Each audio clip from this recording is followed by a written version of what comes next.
What's up, guys? Dr. Kyle Loveless here today. I'm going to shift our approach today. Instead of talking about health or skin issues and instead of talking about nutrition and diet, I'm going to talk to you today about a pain syndrome or a symptom that most people have coming into our clinics. And it's because we live in a world where we're sitting all day long with our head down, facing a computer or at a cell phone.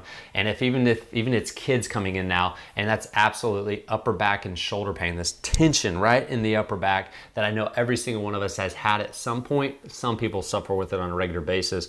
But here's the thing, is something, there's three main causes to this that I've seen, and I'm gonna go through those three main causes so that hopefully you can figure out which one it is for you and get some actual long-lasting answers at the end. I'll give you a few answers for each one of those three things, okay? All right, so number one thing that I see with upper back pain, and let me just say this, the number one reason people go to a doctor right now is for spinal pain issues, okay? And it's a pandemic. I would say there's more pain medications out there probably than anything else. I think actually autoimmune issues is maybe up there with it, but back pain is a huge one. And so we know that that's a problem. And the reason is because, guys, watch this, 90% of the stimulation to your brain actually comes from your spine moving. And so when your spine doesn't move, it literally starts to lock up. And we spend a good percentage, most people spend a good percentage of their day sitting down, whether it's sitting at a computer like this.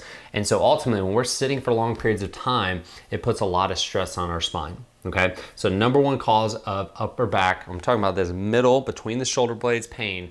Number one is that the thoracic spine, that actual part of your spine, locks up. The joints stop moving and it messes the biomechanics of the body up. And so when those joints don't move, it'll actually cause the muscles to lock up. They'll spasm and you get little bitty trigger points and knots in there, and it becomes very painful over time. That's number one.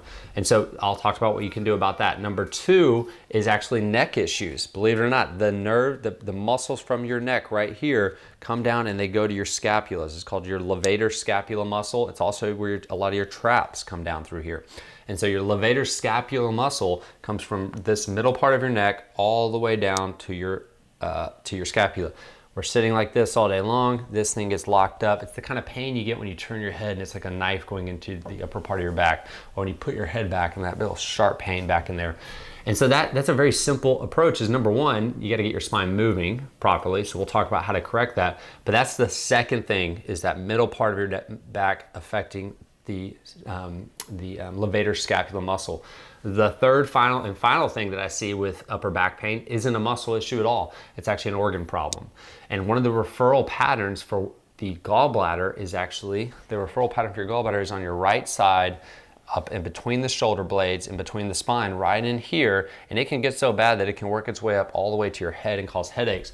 And the reason this happens, when your gallbladder is inflamed, it can affect the phrenic nerve. The phrenic nerve goes past the gallbladder, comes up over your back, up into your head, and that can cause referral pattern of pain. So I've actually had patients come in that have a lot of upper back pain, and we find that there's not actually a spinal problem there, that it's actually coming from their gallbladder.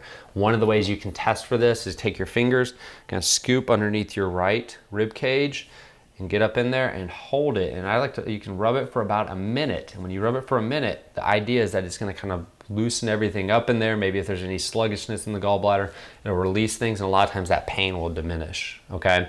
But if it's an ongoing pain, maybe you've done chiropractic here, maybe you've done massages and it just won't go away, think maybe it's the gallbladder. Other symptoms that come along with the gallbladder is that nauseousness after eating, bloating, just being exhausted after you eat, especially a fatty meal. So, and then also you can actually have pain right in this upper quadrant of your right abdomen. So those are the three main reasons people come in with upper back pain. Now, for the number one reason, the answer is chiropractic here, get your spine moving. You can massage those muscles, but until you move the joints and release those muscles, it's gonna keep coming back, right? The second answer to number one is, not only do we release the upper back with a chiropractic adjustment and muscle work, we also want to change our ergonomics. So whatever caused this, let's not do that the same. If your job is at a computer, then every 30 minutes you got to get yourself moving, get your computer, your laptop, or whatever it is, up to eye level. Bring your keyboard closer to you so your arms aren't rotated inwards. Bring your keyboards closer to you and focus like this so you're looking straight and working on your ergonomics.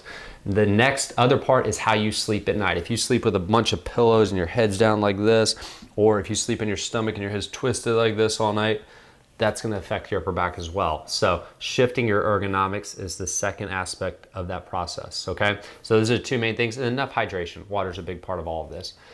The answer for number 2, which is going to be the neck problem, is same thing, ergonomics. Get your eyes up level, but sleeping on your stomach can be a big part of this because you're twisted all night long. So we're going to make sure that's moving. And then chiropractic care, same thing. When the joints don't move, there's nothing better than chiropractic care to remove the physical stress in that area of your body. And we get that moving, and then also working long-term on the structure of your spine. What I've also found is people that deal with this upper back and neck issues is they've lost the curvature in their neck. And so there's actually protocols. A spinal corrective chiropractor will work on those protocols to get the curvature and structure back in your neck as well. Okay, there's certain things you can do at home as well. But that's the two main things to the first one. The third one, when it comes to gallbladder, is start to follow a diet that's going to help your body break down fat and support the gallbladder. Do things that help support the liver. And I have other videos on how do you support your liver and supplements you can take for that. But also eating a good, healthy diet. Go to the non-inflammatory eating plan diet. Non-inflammatory video that I shot, and it teaches you what do you eat to support health in your body overall. And this is what you gotta do for your gallbladder. Now, if you're someone that you don't have a gallbladder, or you're having, it's constantly inflamed, it's taking something like TUDCA bile salts or ox bile can be very effective to use while you're eating, if you're gonna be eating fattier foods, okay? And if you're not eating clean, grass-fed organic meats, if you're eating conventional meats, then the answer the problem is you're gonna continue to have gallbladder issues. You gotta shift the type of meats that you're eating. But again, go to that non-inflammatory video, diet video, and that's gonna teach you a lot about what kind of diet you follow to help with your gallbladder. Okay? All right, guys, I hope that was helpful for you. Make sure you subscribe to this video. Hey, pay attention. We're going to be putting out different courses for health problems. The first one we're coming out with is based on psoriasis and helping people that are suffering with psoriasis figure out what it is for them individually that they're going to need to do to get their immune system and their body back in balance so that their body heals themselves. So stay tuned for that as well. Hey, I hope you guys have an awesome day, and we'll talk to you next time.